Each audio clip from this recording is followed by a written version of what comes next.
Hello guys, welcome back to our YouTube channel. तो आज की इस वीडियो में हम बात करने वाले हैं CUCET 2021 एमएससी केमिस्ट्री के पेपर सॉल्यूशन के अपने पार्ट 2 के बारे में। लास्ट की वीडियोस में जो है मैंने आपको पार्ट 1 दिया था। अब जो है इसमें हम लोग पार्ट 2 कवर करेंगे एंड इसके साथ साथ में जो है बाकी के जो भी क्वेश्चंस बचे हुए होंगे उन सभी को भी जो है यहाँ पे कंप्लीट करने की कोशिश करेंगे। और इस वीडियो में जो है मैं आपको डिटेल सॉल्यूशन प्रोवाइड करने की कोशिश करूँगा। तो आप सबसे रिक्वेस्ट है वीडियो को अंतिम तक जरूर देखना, और इससे पहले चैनल पर नए हो तो चैनल को प्लीज़ सब्सक्राइब करना, बिकॉज आप सभी के लिए इस तरह की अपडेट जो है ऑलवेज इस चैनल पर मैं लेकर के आता रहता हूं। तो चलिए आज की वीडियो को शुरू करते हैं। तो गाइज लास्ट की वीडियो में जैसे कि मैंने बताया आपको क्वेश्चन नंबर 1 to लेकर के जो है 20 तक मैंने सॉल्व करा दिया था। तो अब जो हम 21 से स्टार्ट करेंगे। तो सबसे पहला क्वेश्चन दिया हुआ है, read the statement and pick out the correct option. Okay, तो स्टेटमेंट 1 दिया हुआ है, metal in low oxidation states are usually strong reducing agent है। तो यहाँ पे क्या बोला गया, देखो जैसे कि आप सभी को पता है जिस भी मेटल का जिस भी मेटल का जो है ऑक्सीडेशन होता है वो एक बहुत अच्छा रिड्यूसिंग एजेंट होता है, और जिस भी मेटल का जो है यहाँ पे रिडक्शन होता है वो बहुत अच्छा एक क्या होता है, यहाँ पे जो है रिडक्शन जिसका होता है वो आपका क्या होता है, ऑक्सीडाइजिंग एजेंट होता है। तो यहाँ पे क्या बोला गया है, metal in low oxidation state. मान लेते हैं मेटल जो है 0 ऑक्सीडेशन स्टेट में है या फिर +1 ऑक्सीडेशन स्टेट में है, अगर ऐसे प्रेजेंट है। अब इसका ऑक्सीडेशन हो रहा है, मान लीजिए +2 पे चला गया या फिर जो है मेटल +3 में चला गया। तो ऐसे जो ऑक्सीडेशन होते हैं वो बहुत अच्छे जो है रिड्यूसिंग एजेंट होते हैं। यानी जो है स्टेटमेंट 1 तो यहाँ पे करेक्ट है। अब दूसरा स्टेटमेंट क्या है, टू डेट अब तक जो है क्या है, no example of an oxidizing agent is known when metal is in 0 oxidation state. ये स्टेटमेंट बिल्कुल गलत है। ये स्टेटमेंट गलत है क्योंकि 0 ऑक्सीडेशन स्टेट वाले भी मेटल भी जो है यहाँ पे ऑक्सीडाइज होते हैं और एक रिड्यूसिंग एजेंट की तरह एक्ट करते हैं। तो यहाँ पे देखो सबसे पहला यहाँ पे क्या है, यहाँ पे इसका करेक्ट आंसर हो जाएगा क्वेश्चन नंबर 21 का option number B, statement 2 is wrong. इस चीज़ को आप यहाँ पे ध्यान रहे। देखो यहाँ पे पहला में स्टेटमेंट 1 इज रॉन्ग लिया हुआ है, बट स्टेटमेंट 1 यहाँ पे करेक्ट था। तो इसका करेक्ट आंसर हो जाएगा ऑप्शन नंबर 2। अब देखो नेक्स्ट क्वेश्चन क्या दिया हुआ है हमें, क्वेश्चन नंबर 22 में हमें दिया हुआ है ना कि विच of the following is not correct, ये पूछा गया है। तो ये मैंने आपको थर्मोडायनेमिक्स का जो है मैक्सवेल बॉक्स में मैंने आपको ऑलरेडी पढ़ाया है। अगर आप वहाँ पे देखोगे मैंने आपको बताया था SUB 8, यहाँ पे जो है मैंने बॉक्स बनाना सिखाया था, मैक्सवेल बॉक्स यहाँ पे। इस तरीके से मैंने मैक्सवेल बॉक्स आपको बनाना सिखाया था। तो यहाँ पे अगर आप देखोगे तो जो ऑप्शन ए वाला अगर सबसे पहले आप चेक करोगे तो DT/dV, DT जो है DT/dV अगर आप लोगे यहाँ पे ये ले लिया, अट कांस्टेंट S ले लिया, चलिए ये करेक्ट है। लेकिन इक्वल टू क्या है, DP/dS। DP/dS लिया हुआ है, अट कांस्टेंट भी लिया हुआ है। बट यहाँ पे सबसे इंपॉर्टेंट बात क्या है कि DT/dV आप लोगे तो ये एरो की ऑपोजिट डायरेक्शन में जा रहा है, तो यहाँ पे एक नेगेटिव साइन होना चाहिए। तो यहाँ पे फर्स्ट ऑप्शन में जो है नेगेटिव साइन मिसिंग है, यानी फर्स्ट ऑप्शन ही जो है यहाँ पे करेक्ट ऑप्शन नहीं है। अब क्वेश्चन नंबर 2 नेक्स्ट के बारे में बात करते हैं हम यहाँ पे, calculate the effective nuclear charge experience by 4s electron of potassium यहाँ पे पूछा गया है। तो देखो ये क्वेश्चन बहुत इजी है, आपने स्लेटर रूल पढ़ा होगा। स्लेटर रूल में क्या होता है, जो n इलेक्ट्रॉन का कॉन्ट्रीब्यूशन होता है वो 0.35 होता है, n-1 सेल का होता है 0.85 होता है, और n-2 का होता है आपका 1 होता है। अब यहाँ पे अगर आप पोटेशियम के लिए इलेक्ट्रॉनिक कॉन्फ़िगरेशन लिखो तो क्या होगा, 1s2।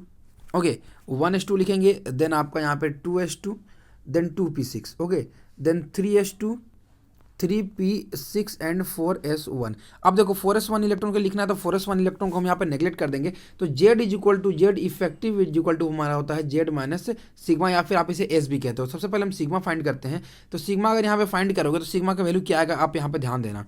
तो देखो 6 और 2 कितना हो गया, 8 हो गया। 8 इलेक्ट्रॉन के लिए यहाँ पे आपका हो जाएगा 8 इंटू जो है यहाँ पे आप फाइंड करोगे। फाइंड करने के बाद में जो मैंने आपको यहाँ वैल्यू बताया n-1 सेल के लिया है उसे मल्टीप्लाई करना, एंड उसके बाद बाकी जो 10 इलेक्ट्रॉन के लिए मल्टीप्लाई करना, एंड उसके बाद में जो है Z - सिग्मा करके आप यहाँ पे फाइंड करोगे तो आपका जो है यहाँ पे क्या आ जाएगा। लेकिन उससे पहले देखो मैं आपको फाइंड करके बताता हूँ। यहाँ पे देखो क्या है कि 4s इलेक्ट्रॉन के लिए फाइंड करना आपको तो यहाँ पे कितना इलेक्ट्रॉन बचा है, 0 इलेक्ट्रॉन बचा है, यानी 0 इंटू 0 पॉइंट जो है आपका 35 हो गया, एक भी इलेक्ट्रॉन नहीं बचा है। अब देखो यहाँ पे क्या होगा, नेक्स्ट स्टेप ध्यान देना, बहुत इंपॉर्टेंट स्टेप है। अब यहाँ पे 6 और 2 कितना, 8 इलेक्ट्रॉन बचा, 8 इंटू जो है यहाँ पे 0.85 हो गया।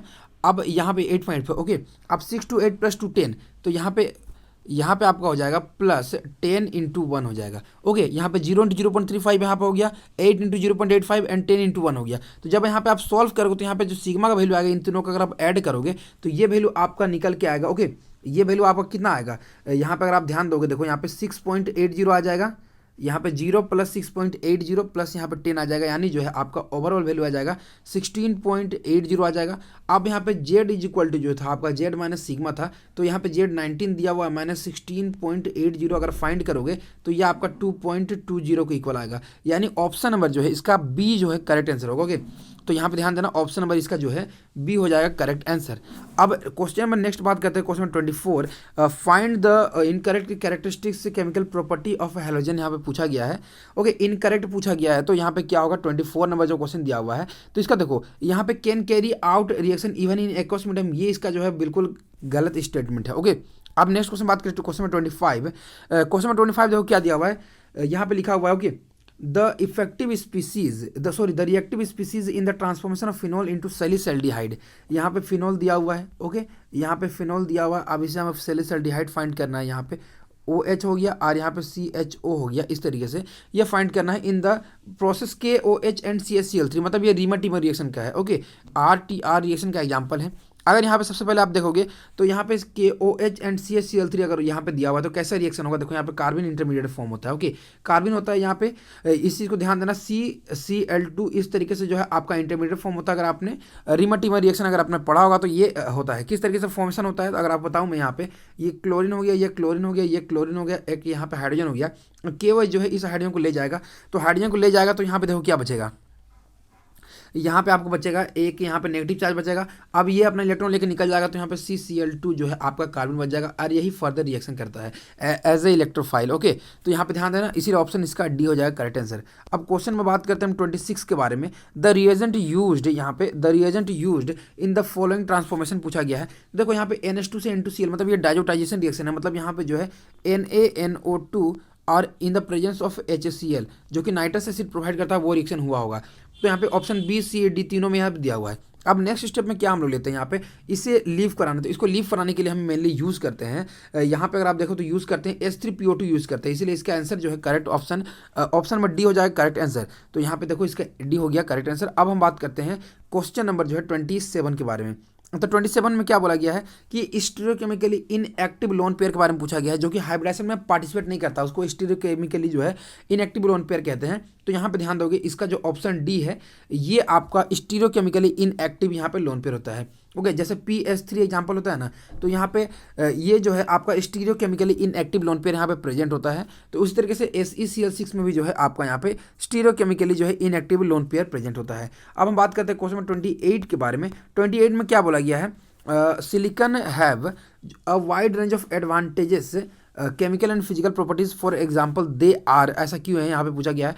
तो यहाँ पे देखोगे अगर 28 में तो ऑप्शन क्या है, resistant to attack by acid and bases, readily combustible and remain unchanged on explore to UV radiation. तो देखो इसका करेक्ट आंसर जो है option A and C both है, इसीलिए इसका आंसर जो है आपका ऑप्शन 2 हो जाएगा, A एंड C बोथ यहाँ पे इसका हो जाएगा करेक्ट आंसर। ओके, अब हम बात करते हैं क्वेश्चन नंबर नेक्स्ट 29 के बारे में। ओके, 29 नंबर का क्वेश्चन अगर आप देखोगे तो which of the following relations जो है is true about mixing of two ideal gas. तो यहाँ पे देखो याद रखना कि डेल्टा H इक्वल टू 0 होता है and delta V equal to 0 होता है। ओके, एंड डेल्टा G जो है लेस देन 0 होता है। ओके, तो यहाँ पे देखोगे अगर आप, तो यहाँ पे सबसे इंपॉर्टेंट H0 किस में, A में है, B में, C में, चलो D तो यहाँ पे कैंसिल हो गया। ओके, अब देखो V0 यहाँ पे नहीं है। ओके, यहाँ पे V0 नहीं है, एक चीज़ और यहाँ पे ध्यान देना, और डेल्टा G भी जो है आपका यहाँ पे मोर देन है, जो कि मैंने लेस देन बताया, और एंट्रोपी ऑलवेज मोर देन 0 होता है, इसलिए इसका जो है 29 का ऑप्शन नंबर जो है बी हो जाएगा करेक्ट आंसर। अब हम बात करते हैं क्वेश्चन नंबर जो है 30 के बारे में। ओके, तो 30 की अगर आप बात करते हो, क्वेश्चन क्या दिया हुआ है, द रिएक्शन ऑफ जो है ऑर्थोब्रोमोटोल्यून दिया हुआ है, ऑर्थोब्रोमो जो है टोल्यून दिया हुआ है, अगर आप देखोगे इस तरीके से है, ऑर्थो पे ब्रोमो है, देन CH3 है, in the presence of NaNH2 and liquid ammonia. तो NaNH2 क्या करता है, आपको पता है NaNH2 जो है आपका बेंजाइन मैकेनिज्म देता है, यहाँ से हाइड्रोजन को ले जाएगा, ये इस तरीके जाएगा एंड ये ब्रोमीन लीव कर जाएगा। तो आपका जो सिंपली यहाँ पे इस तरीके से जो है आपका बेंजाइन का जो है फॉर्मेशन कर देगा, यहाँ पे ये CH3 हो गया। ओके, अब जैसे ही NH2 फिर से जो है अटैक करेगा, तो यहाँ पे इस कार्बन पे भी अटैक कर सकता है, इस कार्बन पे भी अटैक कर सकता है, यानी ऑर्थो एंड मेटा बोथ पे अटैक कर सकता है, इसलिए इसका जो प्रोडक्ट फॉर्मेशन होगा वो बोथ जो है आपका ऑर्थो एंड मेटा जो है टोलिडीन्स यहाँ पे जो है फॉर्मेशन होगा। ओके, अब क्वेश्चन 31 के बारे में बात करते हैं। द रियल लाइक जो है हाइड्रोजन लाइक वेव फंक्शन दिया हुआ है आपको यहाँ पे, अब पूछा गया है N L and M L का वैल्यू पूछा गया है। तो यहाँ पे इस क्वेश्चन को ध्यान देना, जो यहाँ पे ए का जो कोफिशिएंट होता है, ए का जो कोफिशिएंट होता है वही एन का वैल्यू होता है। यहाँ पे ए का कोफिशिएंट 2 दिया हुआ है, तो एन इक्वल टू आ गया 2 आपका। ओके, ये हो गया एन का वैल्यू। अब आर का जो मिनिमम पावर होता है, जो आर का जो है मिनिमम पावर होता है वही एल का वैल्यू होता है। तो यहाँ पे आर का मिनिमम पावर 1 है, यानी एल इज इक्वल टू 1। तो अब आपका यहाँ पे आंसर फाइंड हो चुका है। यहाँ पे अगर आप ध्यान दोगे, देखो N is equal to 2, N equal to दिया हुआ। Okay, L is equal to 1, L is equal to 1 यहाँ पे पॉसिबल है। अब देखो जब एल इज इक्वल टू 1 है तो एम इज इक्वल टू 1 नहीं होगा, यहाँ पे 0 होगा। इसीलिए आंसर इसका जो है क्वेश्चन नंबर 31 का जो है ऑप्शन नंबर सी हो जाएगा करेक्ट आंसर। अब हम बात करते हैं क्वेश्चन नंबर जो है 32 के बारे में।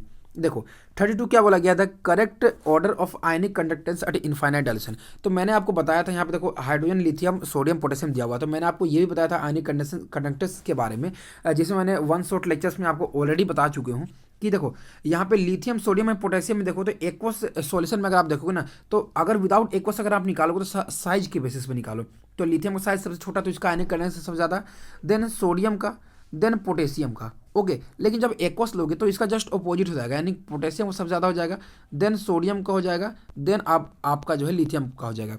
अब देखो यहाँ पे option B and option C में जो है सेम ऐसा ऑर्डर दिया हुआ है। अब हाइड्रोजन कहाँ आएगा, तो हाइड्रोजन याद रखना, हाइड्रोजन ग्रोथस मैकेनिज्म के थ्रू जो है सबसे ज़्यादा जो है कंडक्टेंस देता है इन एक्वस मीडियम, इसीलिए हाइड्रोजन सबसे पहले आ जाएगा। ओके, तो इसका अगर आप सबसे यहाँ पे आंसर देखोगे तो करेक्ट आंसर हो जाएगा आपको ऑप्शन नंबर जो यहाँ पे ऑप्शन डी हो जाएगा करेक्ट आंसर। बिकॉज यहाँ पे देखो एक्वस मीडियम पूछा गया है, तो यहाँ पे जो है हाइड्रोजन का ज़्यादा हो जाएगा, then potassium, then sodium, then lithium. Okay, अगर आपको ये समझना है तो आप लेक्चर जाकर देख लेना 1 शॉट वीडियोज़ में, वहाँ पे आपको ज़्यादा अच्छी तरीके से ये चीज़ें समझ आ जाएगी। ओके, अब क्वेश्चन बात करते हैं क्वेश्चन 33 के बारे में। और 33 की बात करोगे तो कैलकुलेट द मैग्नेटिक मोमेंट के लिए पूछा गया यहाँ पे इन बोर मैग्नेट्रॉन Cr(H2O) यहाँ पे होल 6 3 पॉजिटिव। देखो क्रोमियम दिया हुआ है, क्रोमियम जो है आपका यहाँ पे 3 पॉजिटिव में प्रेजेंट है, यानी जो है आपका D3 है। अब D3 यानी N इक्वल जो है अनपेयर्ड इलेक्ट्रॉन जो है आपका 3 हो जाएगा। आप फाइंड कर सकते हो, यहाँ पे मैं फाइंड कर दिखाता हूँ। यहाँ पे 1 2 3 4 5 देखोगे तो 1 2 3 अनपेयर्ड इलेक्ट्रॉन यहाँ पे प्रेजेंट है। अब यहाँ पे अगर आप निकालोगे, यहाँ पे मैग्नेटिक फील्ड निकालोगे। ओके, तो कैसे निकलेगा, देखो यहाँ पे root of n into N plus 2। Okay, अब देखो यहाँ पे क्या हो गया, n का वैल्यू 3 हो गया एंड आपका 3 + 2 हो गया, तो 3 + 2 कितना हो गया, 5 हो गया। अब 5 3 15, यानी जो है रूट 15 हो गया। अब रूट 15 हो गया तो ये अप्रोक्स जो है 16 के इक्वल है, 16 यानी अप्रोक्स जो है 4 के रूट के इक्वल है। तो 4 का रूट यहाँ पे सबसे करीब कौन है, यहाँ पे ऑप्शन सी 3.88। ओके, यहाँ पे बिकॉज कंप्लीट 16 नहीं था, इसीलिए 4 से कम ही होता, इसीलिए आपका 3.88 इसका हो जाएगा correct answer. Option number C जो है इसका हो जाएगा करेक्ट आंसर। अब बात करते हैं क्वेश्चन में जो है 34 के बारे में। 34 की अगर आप बात करोगे तो कॉन्फ़िगरेशन जो है आर एस पूछा गया है 1 और 2 में जो है क्या होगा। देखो यहाँ इसको बहुत ध्यान से देखना, बहुत इजी क्वेश्चन है, बस यहाँ पे आप ध्यान देना आर एस कॉन्फ़िगरेशन। मैंने आपको स्टीरियोकेमिस्ट्री में थोड़ा सा बताया है इसे। यहाँ देखो अगर 1 की बात करो तो यहाँ पे इसको 1 देंगे, अब इसको प्रियोरिटी 2 देंगे, इसको 3 देंगे, ये एस आ गया, लोअर प्रियोरिटी यहाँ पे जो है ऊपर में प्रेजेंट, इसलिए ये आर हो गया। ओके, अब दूसरा केस देखो तो ये 1 हो गया, ये 2 हो गया, ये 3 हो गया, अब ये 4 हो गया, ये एस हो गया, लोअर प्रियोरिटी ऊपर में, तो ये आर हो गया, यानी दोनों ही जो है यहाँ पे आपका आर प्रेजेंट है, इसलिए ऑप्शन जो है इसका डी हो जाएगा करेक्ट आंसर। अब नेक्स्ट क्वेश्चन के बारे में बात करते हैं यहाँ पे 35 के बारे में। क्वेश्चन में 35 के बारे में बात करते हैं, तो यहाँ पे out of the correct statement आपको पूछा गया, यहाँ पे जो है out of the correct increasing order of ionization energy for diatomic molecules के लिए पूछा गया है। तो ये अगर आप एमओ डायग्राम से अगर आप देखोगे तो N2 में जो है यहाँ पे सबसे ज़्यादा होता है इसका ionization energy, then O2, then यहाँ पे NO। इसका आंसर हो जाएगा correct answer option number D. इसके लिए मैं एमओ डायग्राम यहाँ नहीं बना रहा हूँ, आप डायग्राम देखोगे तो आप इसे सॉल्व कर लोगे। इसका आंसर मैंने आपको बता दिया, ऑप्शन नंबर डी हो जाएगा इसका करेक्ट आंसर। अब बात करते हैं क्वेश्चन नंबर 36 के बारे में। Choose the correct order of जेनन highlights stability के बारे में पूछा गया है। तो जेनन हाइलाइट का स्टेबिलिटी अगर आप बात करो तो यहाँ देखो जो लोअर यहाँ पे इलेक्ट्रोनेगेटिव ग्रुप होता है ना, सॉरी यहाँ पे देखो यहाँ पे जो है क्या है क्वेश्चन में 36। ओके, तो 36 में देखो हायर इलेक्ट्रोनेगेटिविटी वाला जो होगा वो ज़्यादा अच्छा से यहाँ पे बॉन्डिंग करेगा और यहाँ पे जो है यहाँ पे स्टेबिलिटी प्रोवाइड करता है। तो यहाँ पे ध्यान दो, ऑप्शन जो 36 का है या fluorine, then chlorine, then bromine, यानी ऑप्शन जो है यहाँ पे ऑप्शन डी हो जाएगा इसका करेक्ट आंसर। अब बात करते हैं क्वेश्चन नंबर 37 के बारे में। 37 क्या गया है कि the origin of colour of BiI3 bismuth के लिए पूछा गया है कलर, यहाँ पे रीजन क्या है। तो यहाँ पे देखो इसका जो कलर होता है ना ऑरेंज रेड, ये आपका लिगेंड टू मेटल जो आयोडीन होता है ना, वो एक सिग्मा डोनर होता है यहाँ पे, सॉरी पाई डोनर होता है यहाँ पे। यहाँ पे जो है लिगेंड टू मेटल जो है चार्ज ट्रांसफर प्रोसेस के थ्रू जो है आपका यहाँ पे क्या करता है, ये देता है। ओके, यहाँ पे एक चीज़ मैं आपको बता दूँ, यहाँ पे अगर मैंने मिस्टेक किया होगा क्या डोनर था, यहाँ पे थोड़ा सा कंफ्यूजन हो रहा है, बट इसका जो आंसर है आपको ऑप्शन में बी है। क्या डोनर था इसे मैं आपको करेक्ट करके नेक्स्ट वीडियो में बताने की कोशिश करूँगा, बट ये डोनर होता है, इस चीज़ को आप यहाँ पे ध्यान देना। ओके, यहाँ पे ऑप्शन इसका हो जाएगा बी हो जाएगा करेक्ट आंसर। अब यहाँ पे 38 के बारे में बात करते हैं, क्वेश्चन में 38 अगर आप ध्यान दोगे तो क्या पूछा गया है कि कंप्लीट द फॉलोइंग रिएक्शन, ये मेन ब्लॉक का है। यहाँ पे सिंपल सा रिएक्शन आपको बस यहाँ पे ध्यान देना होता है 38 में। तो यहाँ पे B2H6 को NH3 साथ रिएक्शन करोगे तो ये आपका ये कंपाउंड का फॉर्मेशन करता है। ओके, ये दिख रहा है, एंड उसके बाद जब इसको 45 DEG दोगे तो ये आपका B3N3H6 देगा। ओके, इनऑर्गेनिक बेंजीन यहाँ पे, और सी जो है 12H2 का जो है फॉर्मेशन करेगा। तो ऑप्शन इसका 38 का जो है सी हो जाएगा करेक्ट आंसर। अब क्वेश्चन में जो है 39 के बारे में बात करते हैं यहाँ पे। ओके, 39 क्या बोला गया है क्वेश्चन में 39 में देखो, which one of the following is true for liquid of viscous, मतलब जो है विस्कोसिटी ऑफ लिक्विड। तो इसका सबसे इजी एग्जांपल है, आपको पूछा गया विस्कोसिटी। आपको पता है कि अगर आपने रोड बनते हुए कभी देखा होगा तो उसमें जो अलकतरा का यूज होता है। ओके, तो अलकतरा जो है टैंक में इस तरीके से भरा हुआ होता है, और जब आप उसे देखोगे, आप लकड़ी उसके अंदर डालोगे तो वो लकड़ी जो उसके अंदर जाएगा ही नहीं, कभी भी नहीं जाएगा। लेकिन जब आप देखो, जब रोड बनाने के लिए जब इसको हीट किया जाता है तो वो लिक्विड फॉर्म में आ जाता है। लिक्विड फॉर्म में आ जाता है तो अब जो है उसमें लकड़ी अगर आप डालते हो तो लकड़ी बहुत ईजी तरीके से जो है एंटर कर जाता है। तो यहाँ पे क्या कहने का मतलब है कि जब टेम्परेचर उसका लो था तो लकड़ी नहीं जा रहा था, मतलब उसका विस्कोसिटी बहुत हाई था। लेकिन जैसे आपने हीट कर दिया तो उसका विस्कोसिटी लो हो गया। अब जैसे ही विस्कोसिटी लो हो गया तो लकड़ी उसके अंदर जा सकता है। तो यहाँ पे जो है विस्कोसिटी डिक्रीज करता है with increase in temperature. Okay, तो 39 का जो करेक्ट आंसर ऑप्शन में बी हो जाएगा इसका करेक्ट आंसर। अब देखो नेक्स्ट क्वेश्चन क्या दिया गया है यहाँ पे, फ्रॉम आर्हेनियस इक्वेशन के थ्रू पूछा गया रेट कांस्टेंट ऑफ रिएक्शन, मतलब यहाँ पे जो है एंड टेम्परेचर के बीच में जो है यहाँ पे प्लॉट पूछा गया के एंड 1/t के रेस्पेक्ट में पूछा गया है। तो आपको पता है K is equal to A E to the power minus E A by R T होता है। ओके, तो यहाँ पे L N K is equal to L N A and minus E A by R T होता है। तो यहाँ पे अगर आप स्लोप देखो, स्लोप यहाँ पे नेगेटिव हो गया, और ग्राफ जो है कुछ आपका इस तरीके से जाता है। ओके, एल एन के एंड यहाँ पे जो है 1/t के रिस्पेक्ट में ग्राफ कुछ इस तरीके से आता है। ऑप्शन बी हो जाएगा इसका करेक्ट आंसर। अब क्वेश्चन नंबर नेक्स्ट के बारे में बात करते हैं। ओके, देखो 41 के बारे में बात करते हैं। 41 क्या पूछा गया है, यहाँ पे ध्यान दोगे, which type of defect can arise when a cation and anion are missing in the crystal lattice. ये मैंने आपको सॉलिड स्टेट के जो है वन शॉट वीडियोस में आपको ऑलरेडी पढ़ाया है, डिफेक्ट्स के बारे में बताया आपको। ओके, तो ये आपका होता है स्कॉच की डिफेक्ट होता है। तो इससे आप ध्यान देना, आप जाके इस वन शॉट लेक्चर देख लो, आपके लिए बहुत ज़्यादा प्रॉफिटेबल होगा वो। अब यहाँ पे क्या है, based on molecular orbital theory the highest occupied molecular orbital for B2 के लिए क्या होगा। तो इसके लिए आपको एमओ डायग्राम बनाना होगा। एमओ डायग्राम अगर आप ध्यान से देखोगे तो उसमें जो है 2 अनपेयर्ड इलेक्ट्रॉन होता है विद पैरेलल स्पिन के साथ में होते हैं। अब देखो नेक्स्ट क्वेश्चन क्या दिया हुआ, which of the following does not give a positive Fehling test. तो यहाँ पे देखो फेलिंग टेस्ट कौन देता है, मतलब जो नॉन रिड्यूसिंग शुगर होता है, मतलब जो रिड्यूसिंग शुगर नहीं होता है। फ्रक्टोज जो होता है आपका यहाँ पे कीटोनिक ग्रुप प्रेजेंट होता है। फ्रक्टोज के केस में क्या होता है आपको पता है, फ्रक्टोज में जो है जो सिर्फ एल्डिहाइड को ऑक्सीडाइज करता है, आपको पता है। ओके, तो सिर्फ जो एल्डिहाइड को ऑक्सीडाइज करता है उसे आप यहाँ पे जो है फेलिंग सॉल्यूशन टेस्ट पॉजिटिव देगा। लेकिन यहाँ पे अगर आप ध्यान दोगे फ्रक्टोज जो है इन डायल रीअरेंजमेंट के कारण जो है क्या होता है, यहाँ पे एपिमराइजेशन के थ्रू क्या होता है, ये कभी कभार जो है यहाँ पे फेलिंग टेस्ट पॉजिटिव देता है। लेकिन सुक्रोज जो होता है आपका नॉन रिड्यूसिंग शुगर होता है, इसीलिए जो है ऑप्शन इसका डी हो जाएगा करेक्ट आंसर, जो कि फेलिंग टेस्ट के लिए जो है पॉजिटिव टेस्ट नहीं देता है। अब हम बात करते हैं क्वेश्चन 44 के बारे में। 44 क्या बोला गया है, the reaction between cis olefin and triplet carbene. देखो बहुत ईजी क्वेश्चन यहाँ पे, ये सिस ओलिफिन दिया हुआ है, अल्किन दिया हुआ है सिस। अब जो है इसे ट्रिपलेट कार्बिन से करेंगे। तो यहाँ पे देखो ट्रिपलेट कार्बिन में एक केस क्या होता है, देखो आपको मैं यहाँ पे ध्यान बता दूं कि अगर आप एक ऐसा अल्किन ले रहे हैं, अब इसमें जो है आप सिंगलेट कार्बिन ले रहे हैं, तो ये प्रोडक्ट जो होगा आपका यहाँ पे सिस ही प्रोडक्ट मिलेगा। ओके, यहाँ पे ध्यान देना, इस चीज़ को नोट कर लो। अब देखो अगर आप इस तरीके से देते हो, अब इसमें जो है आप ट्रिपलेट कार्बिन दे दोगे दोनों हाई स्पिन साथ में, तो ये आपका सिस प्लस ट्रांस बोथ देगा। ओके, सिस ट्रांस बोथ देगा। तो इसका आंसर हो जाएगा option number C, mixture of cis and trans cyclopropane both देता है। ओके, तो ये 44 का जो है करेक्ट आंसर हो जाएगा। अब हम बात करते हैं क्वेश्चन 45 के बारे में।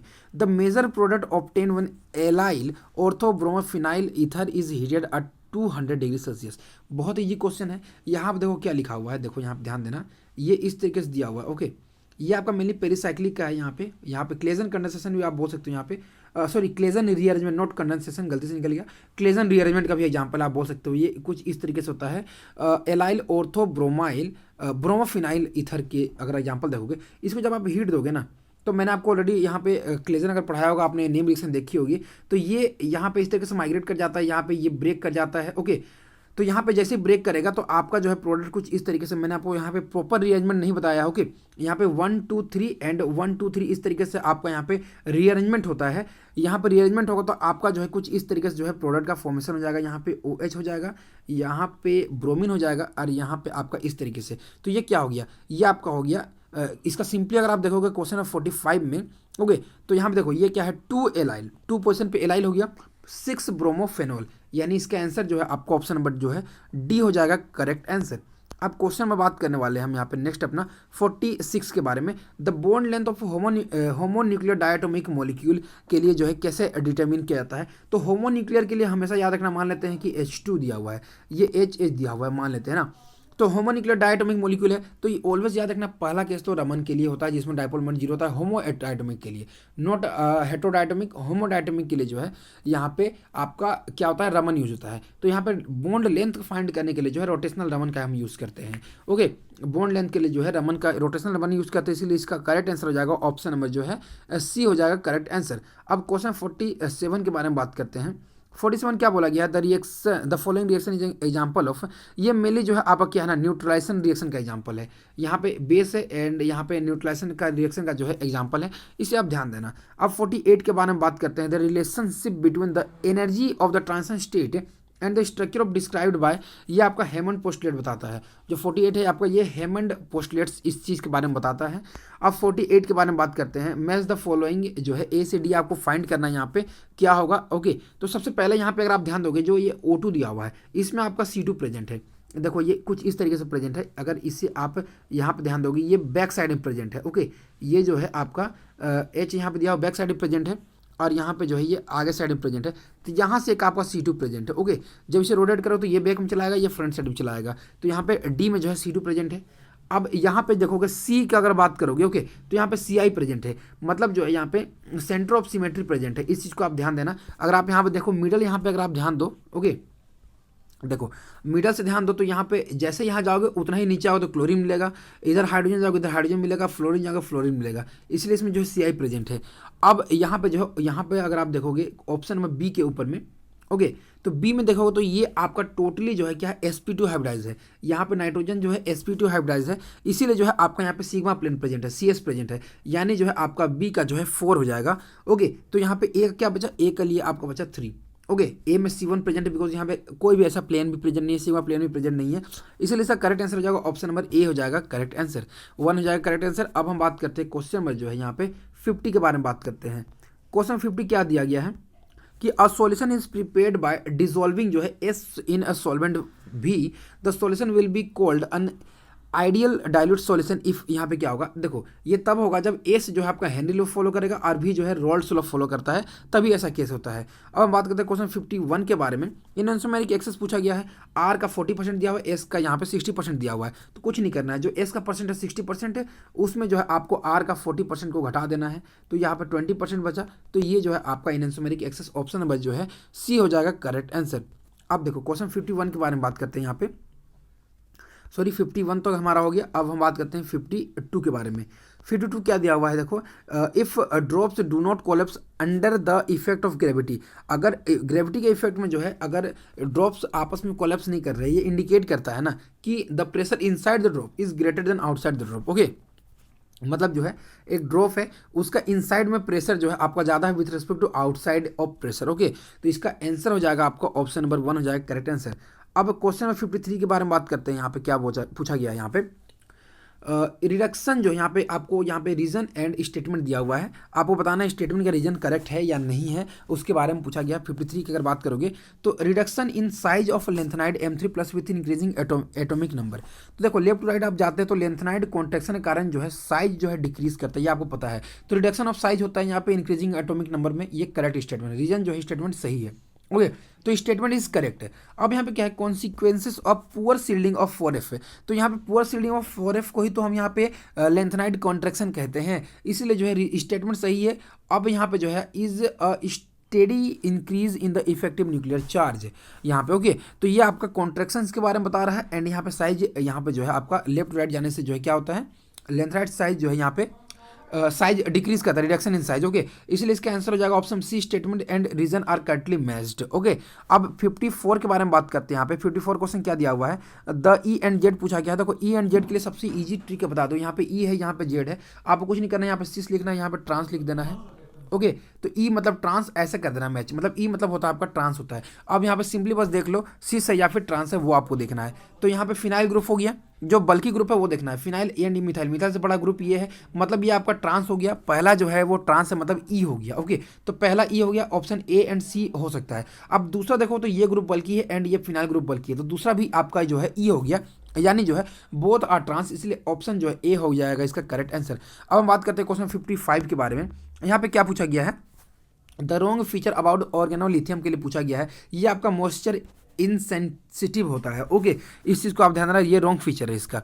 अब नेक्स्ट क्वेश्चन 56 क्या पूछा गया है, the Lambert's Beer's law fails at, ये मैंने आपको बताया है ऑलरेडी। फोटोकेमिस्ट्री का फर्स्ट लेक्चर जो मैंने आपको लिया था उसमें मैंने आपको ऑलरेडी बताया कि ये लो कंसंट्रेशन पे सही होता है, मोनोक्रोमेटिक एंड हाई प्रेशर पे बिल्कुल करेक्ट होता है, लेकिन हाई कंसंट्रेशन पे नहीं होता है। अगर इस क्वेश्चन को आप नहीं भी जान रहे होते तो आपको बस यहाँ पर लो एंड हाई पता होता तो आप यहाँ पे खुद ही एलिमिनेट कर देते कि आंसर इन्हीं दो में से कोई एक होने वाला है, बिकॉज दोनों कंसंट्रेशन पे ये नहीं हो सकता है।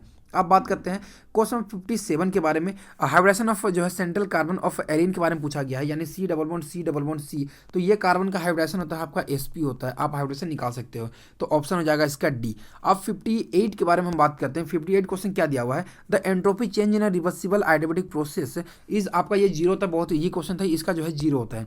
59 बात करता था इक्विलिब्रियम कांस्टेंट केपी, ये आपका इंडिपेंडेंट ऑफ प्रेशर था। केपी जो है मैंने आपको इक्विलिब्रियम पढ़ाया होगा कि ये इंडिपेंडेंट ऑफ प्रेशर था। केपी केसी किस पे डिपेंड होता है वो मैंने आपको ऑलरेडी बताया है।